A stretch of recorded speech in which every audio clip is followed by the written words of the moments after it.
Bonjour et bienvenue, ici le Sti, bienvenue sur la chaîne de la luxure. On va reparler de la PS5, et oui, ça arrive à grands pas bientôt, ça y est, on va voir les consoles, ces deux machines super puissantes, et bon, ça reste des consoles pour jouer évidemment, vous l'aurez compris.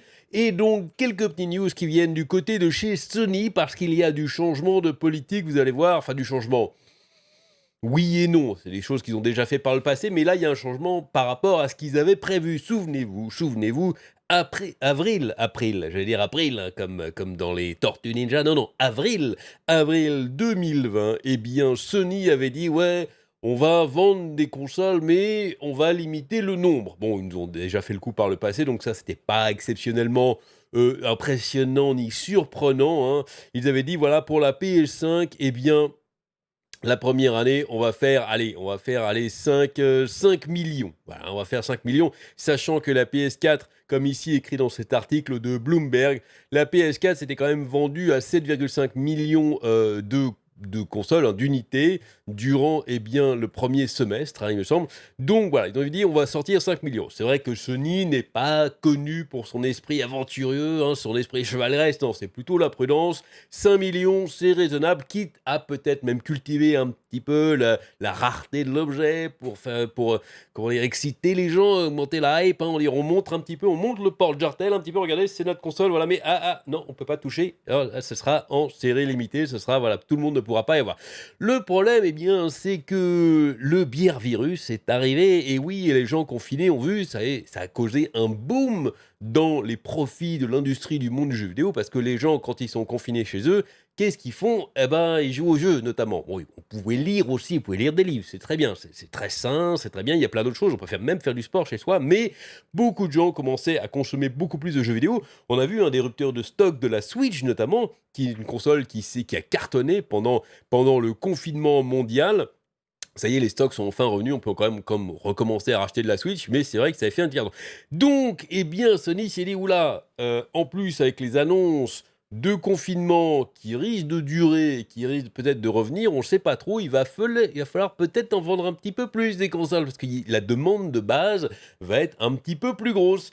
Et donc, eh bien, c'est ce qui s'est passé, comme rappelé ici par Asia Nikkei, ici je cite très peu souvent Asia Nikkei, mais voilà, qui rapporte ici qu'en fait, eh bien, Sony a planifié de passer de plus de cinq à 9 millions, voilà, par rapport à ce qu'ils avaient prévu pendant le printemps. C'était donc eux qui avaient annoncé ici, ce sont encore une fois, ce ne sont pas des annonces officielles, hein. Les annonces officielles sur le nombre d'unités qui sont planifiées, ça, on ne les aura jamais. C'est du secret industriel. Ce sont juste des rapports de gens qui témoignent, hein, des employés en général, des gens qui s'y connaissent un petit peu et qui rapportent ça un petit peu. Et c'est très bien expliqué ici dans cet article de chez Bloomberg. Encore une fois, Sony Corp est en train de doubler sa production PlayStation de 5 à 10 millions. Alors, Nikkei avait dit 9. Chez Bloomberg, ils disent 10. Pourquoi pas? Après, hein, on ne doit pas être très très loin.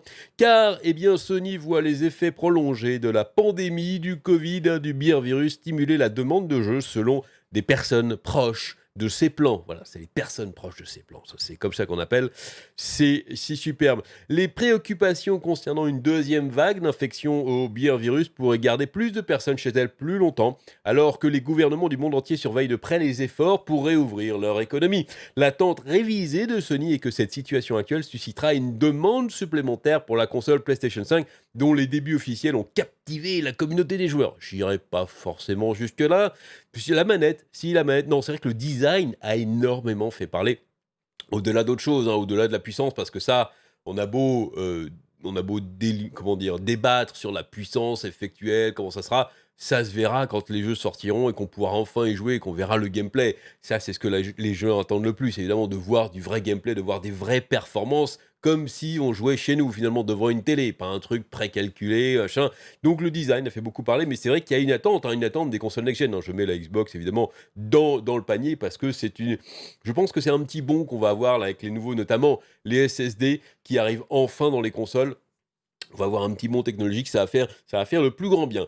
Même avec une augmentation de la fabrication, Sony pourrait encore être incapable de mettre suffisamment d'unités sur les étagères des magasins au cours de la prochaine saison des fêtes de fin d'année. en raison de contraintes d'expédition, ont déclaré certaines personnes. Et oui, parce que c'est gentil de dire: «Bon, allez, on multiplie par 2 la production». Ouais, le problème, c'est que c'est pas aussi simple. Ça avait été planifié tout ça, quand ils avaient dit: «On veut 5 millions», les, industries et les entreprises qui sont chargées de fabriquer la PlayStation se sont dit: «Bon d'accord, on va vous faire 5 millions». Et elles aussi, elles planifient leur futur, elles planifient ce qu'elles font, parce elles font pas que de la PlayStation 5, elles font aussi d'autres trucs, hein, ces entreprises chinoises qui font pas mal de choses.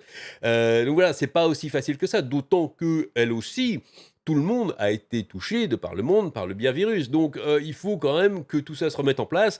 Et donc, encore une fois, Sony dit on fera 10 millions, mais ils n'auront pas 10 millions le jour de la sortie. Ce sera quasiment impossible, ça sera étalé dans le temps. Une grande partie des consoles Sony, continue l'article, sont fabriquées en Chine et envoyées par voie maritime dans le monde entier. Et les bateaux, ils sont touchés aussi. Tout le monde a été touché. Il faut des mois pour que les envois voyagent de la Chine aux États-Unis et en Europe via des lignes maritimes.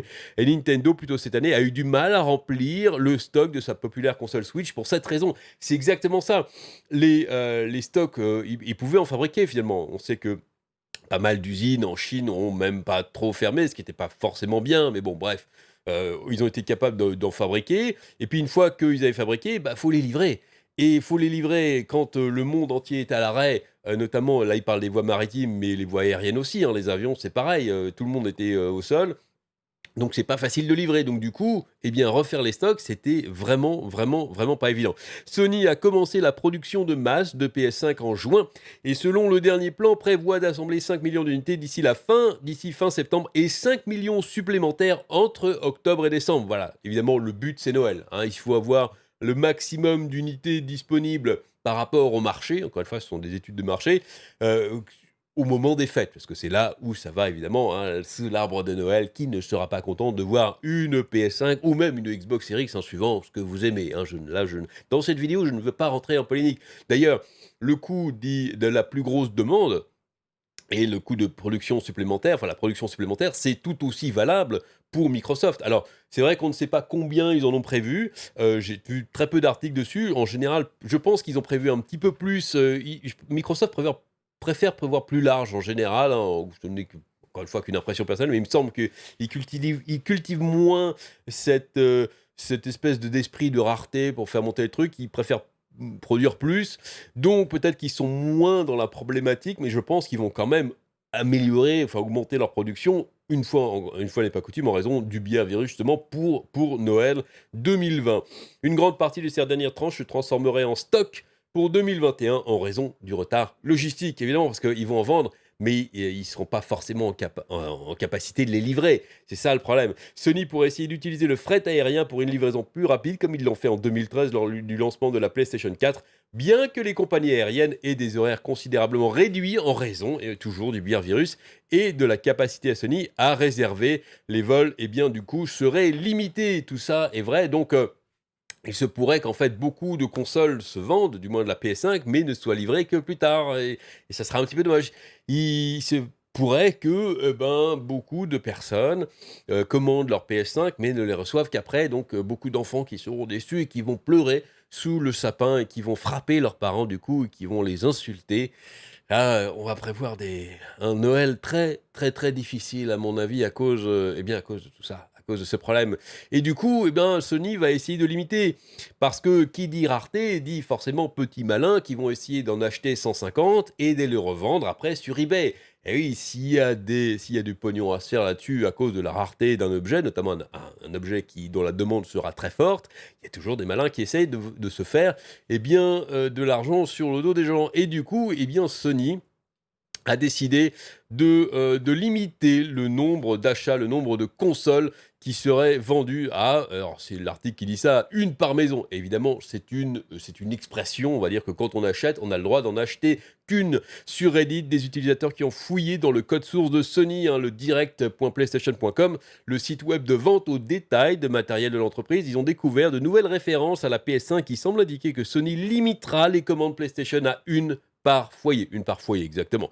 Alors une par foyer, ça veut dire encore une fois, c'est quand vous achetez une, hein, ils vont pas regarder le nom de famille, peut-être l'adresse à la limite. Et encore, il y a toujours moyen de faire, on verra au travers de l'article, il y a toujours moyen de se faire livrer chez le voisin, par exemple. Selon l'utilisateur Kay Garvey, le code source du site web PlayStation Direct a révélé un message d'erreur pouvant apparaître si les clients tentent de commander plusieurs consoles PS5 via le site web. IGN a vérifié le code source et peut confirmer son existence. Le message trouvé dans le code source se lit comme suit: vous ne pouvez acheter qu'une seule version de la console PS5, disque ou numérique. Vous avez déjà ajouté une console PS5 à votre panier. Sony limitait auparavant une console par foyer lorsqu'il mettait la PlayStation 4 en précommande. Ce n'est donc pas particulièrement nouveau pour l'entreprise. Ce qui est différent cette fois-ci, c'est la façon dont Sony vendra deux consoles différentes, hein. Il y a deux versions. On sait qu'il y a une console avec lecteur Blu-ray et une sans, donc une version purement numérique. Mais Sony vendra deux versions différentes, mais gardera celle par foyer. Cela signifie que vous pouvez commander que la PS5 ou la PS5 numérique, mais pas les deux en même temps. C'est considéré comme une seule PS5. Voilà. Donc vous le savez maintenant. En fait, alors évidemment, je pense qu'il y a évidemment toujours moyen de contourner ça. Ils essaient juste de limiter au maximum, hein, et on sait très bien qu'on peut pas. Vous pouvez, et si vous achetez une console par magasin, les gens, il n'y a pas d'information qui circule entre le magasin pour savoir si vous en avez déjà acheté une chez Carrefour, chez Auchan, chez ce que vous voulez, chez Leclerc. Les mecs vont pas s'appeler en disant: machin, Jean-Michel, là, il a l'air louche, il en a pas déjà commandé une chez toi. Il dit: si, si, ah bon? Ah non, désolé, Jean-Michel. Non, non, ils vont vous la vendre, évidemment, c'est normal, donc il y a toujours moyen de contourner. Ils essayent comme ils peuvent de limiter, évidemment, vu le nombre restreint de consoles qu'il y aura. On a appris également d'autres choses ici sur le même post, hein, de monsieur Kay Garvey qui a trouvé le code source dans le site de PlayStation. C'est aussi que certains jeux ont commencé déjà à avoir le petit PS5 compatible. Ici, hein, regardez. Alors, PS5 compatible, ça veut juste dire ce que ça veut dire, c'est-à-dire que ça sera compatible avec la PS5. Ça n'est pas forcément la version upgradée PS5, hein. C'est juste que votre jeu PS4 pourra tourner sur la PS5. Et ce qui lui fait dire ici que, du coup, j'avais tweeté d'ailleurs qu'il y avait des modules de démo de PS5 qui commençaient à apparaître lors de lieux de conférences et de magasins. Et en plus de ça, le petit écusson, la PS5 compatible, qui commence à apparaître sur les jeux, ça fait dire à monsieur Garvey que les précommandes de PS5 sont très, très, très, très proches. Lui, il donne 2 semaines. Voilà. Alors, écoutez, on verra s'il a raison, mais écoutez, normalement, hein, j'y crois assez que la précommande devrait vraiment pas être loin parce que c'est tout à fait la période pour précommander, hein. Je veux dire, on arrive quand même en août là, après c'est la rentrée bientôt, c'est septembre, donc il faut commencer les précos pour voir un petit peu le nombre qu'il y aura. Donc voilà, 2 semaines. On verra s'il a raison ou pas, mais en tout cas, encore une fois, hein, ça veut pas dire augmentation. J'espère que Sony va pousser tous les éditeurs et tous les développeurs à fournir l'upgrade gratos pour les versions, hein, pour les consoles next-gen. On sait que Xbox a fait ça pour les jeux Microsoft, hein, pour leurs propres jeux qui sont sortis des usines Microsoft. Eh bien, il y aura l'upgrade gratuite. Et ils font tout ce qu'ils peuvent pour pousser aussi les autres développeurs. CD Projekt, par exemple, a déclaré que l'upgrade serait gratos pour eux, pour Cyberpunk 2077, donc c'est très bien. J'espère que toutes les personnes qui développent des jeux, du moins toutes les grosses compagnies qui développent des jeux, le feront sur PlayStation et sur Xbox, parce que franchement, je trouve ça un petit peu scandaleux d'obliger les gens à racheter 2 fois le même jeu, autant plus que si le nombre de consoles est limité, on ne pourra pas forcément l'avoir. Même si on a envie de l'acheter, on ne pourra pas forcément l'avoir dans les premiers jours. Par contre, on aura peut-être toujours envie de jouer à nos jeux, notamment aux jeux qui sortent. Donc c'est pas mal quand même de pouvoir acheter la version PS4 qu'on pourra, ou Xbox, hein, au choix, on s'en fout. La version à laquelle on peut jouer maintenant, et puis après avoir l'upgrade justement une fois qu'on aura la console next-gen entre les mains, entre les pieds, entre tout ce que vous voulez d'ailleurs. Ah, faites-vous plaisir. Allez, j'espère que cette petite nouvelle vous aura plu. Dites-moi ce que vous en pensez dans les commentaires. Amusez-vous bien et à très vite.